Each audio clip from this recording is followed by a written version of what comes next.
ने अपने कार्यकर्ताओं के साथ बैठक की है। क्या बैठक का एजेंडा था, क्या कुछ कार्यकर्ताओं से बातचीत? देखिए, ये सहारनपुर है और ये मेरी जन्मभूमि है।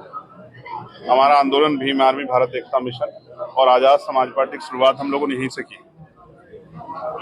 पुराने साथियों से और जो नए पार्टी के कार्यकर्ता पदाधिकारी उनसे, जोन मंडल के जो जिम्मेदार साथी हैं उनको बुलाया गया था। उत्तर जो सहारनपुर की जो टीम है उनको बुलाया गया था। उनसे चर्चाएं हुई। तीसरे पंचायत चुनाव, विधानसभा चुनाव हमारे सामने, किस तरह से चुनाव लड़ा जाए, क्या तैयारी है, संगठनात्मक शक्ति कहां तक पहुंची, बूथ सेक्टर क्या स्थिति है, भाईचारा संगठन किस तरह के हैं। हमने उत्तर प्रदेश में, पश्चिम उत्तर प्रदेश 13 जातियों का भाईचारा संगठन बनाया है। सेक्टर और बूथ की कमेटियां बनाई है, कई प्रकोष्ठ बनाए हैं। मेन हमारा संगठन है। हमने जातिगत तमाम पाल, प्रजापति, कश्यप, जितनी भी अति पिछड़ी जातियां हैं, सैन, विश्वकर्मा, जहां जहां जिस समाज की बाहुल्यता है, जिलों के आधार पे हमने वहां उनको जिम्मेदारियां दी।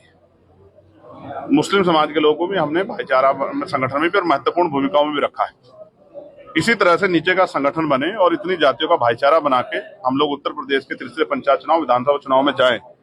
इसी की समीक्षा और आगे के निर्देश दिए गए और आशा उम्मीद है कि पार्टी कार्यकर्ता और तेजी से काम करेंगे और पार्टी को शक्ति बनाने का काम करेंगे। बिहार में जो राजनीतिक घटनाक्रम देखने को मिला है, आज नीतीश कुमार राज्यसभा जा रहे हैं, मुख्यमंत्री पद छोड़ा गया है, इस पर आपका क्या कहना है? देखिए, एक होती जरूरी, एक होती मजबूरी।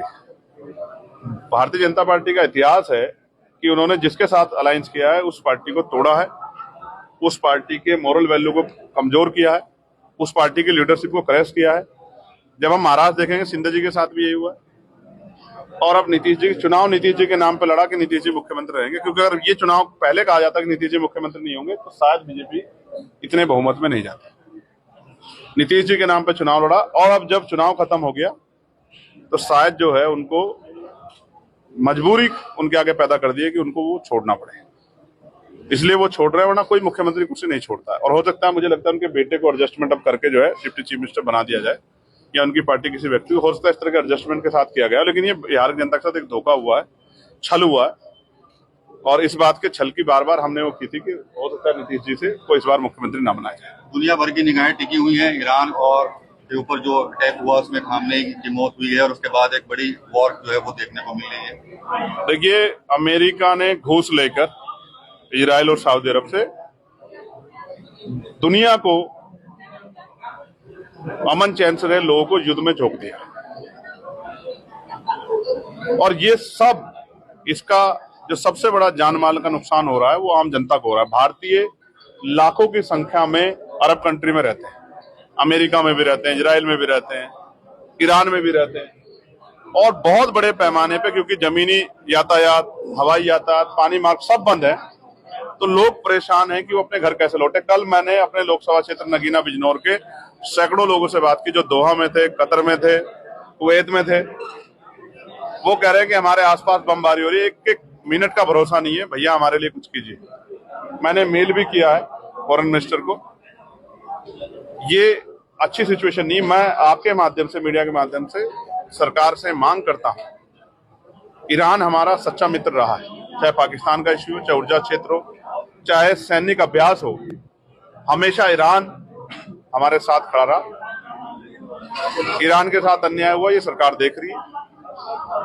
अगर वो उस पर बोल भी नहीं सकती तो उनको अन्याय करने वालों का समर्थन नहीं करना चाहिए, एक बात।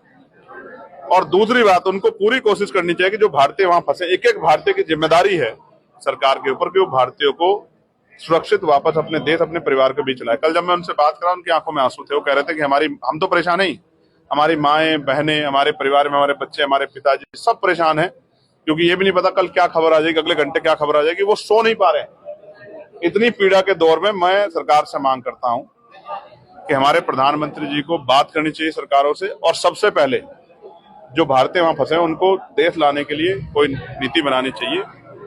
ये उनका राजधर्म भी है और मैं चाहता हूं सरकार और प्रधानमंत्री राजधर्म का पालन करें। धन्यवाद।